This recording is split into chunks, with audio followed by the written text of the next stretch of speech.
He asked that we keep his identity hidden.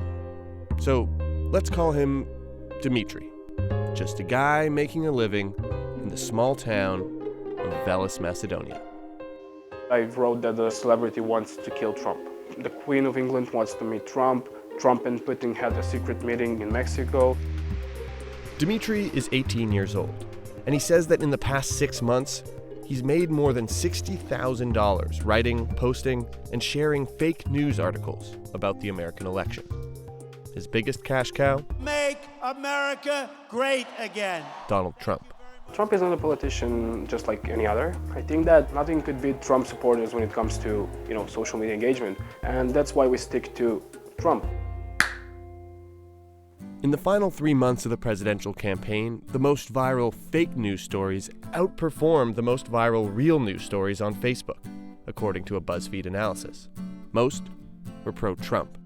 And some 150 fake U.S. politics sites have been traced here, to Dmitry's Macedonian hometown.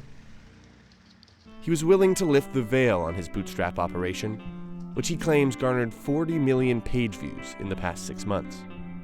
To draw readers, his fake stories copy the style of more mainstream organizations, including NBC News. The Republicans love the veterans. They love the veterans. They respect them, I think, the most of anyone. And what you do is you say Obama donated 300 million to Hillary Clinton's campaign that he took from the veterans. And people will open that immediately, saying why. For headlines, he builds on a format that might also be familiar to consumers of traditional news.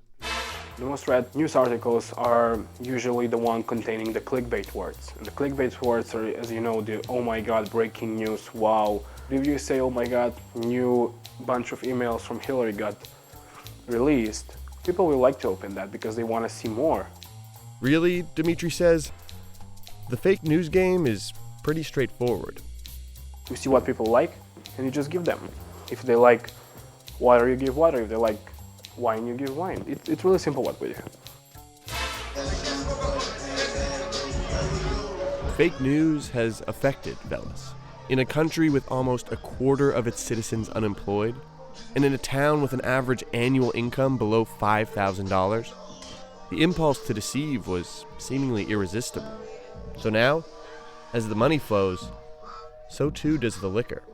This club is cashing in on the success of fake news entrepreneurs, who get paid relatively majestic sums by Macedonian standards by selling advertising on their sites. What happened in our town is that a lot of money came, and a lot of people quit their jobs so they can put a lot of effort in this, as they saw this as the big ideas, their big chance, the big change in their life. One venue here even plans to host a club night on the day Google pays out its ad revenue. In response to concerns that fake news may have influenced the election, Google and Facebook recently announced new measures to crack down on sites like Dmitry's. But his Google AdSense account is still up. Besides, Dmitry says, fake news didn't alter the election. And if anyone needs to take responsibility, it's surely not him. I know who is the responsible one for the election, and that's the American people.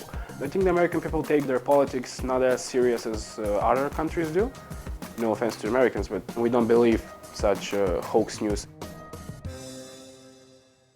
Hey, NBC News fans, thanks for checking out our YouTube channel. Subscribe by clicking on that button down here, and click on any of the videos over here to watch the latest interviews, show highlights, and digital exclusives.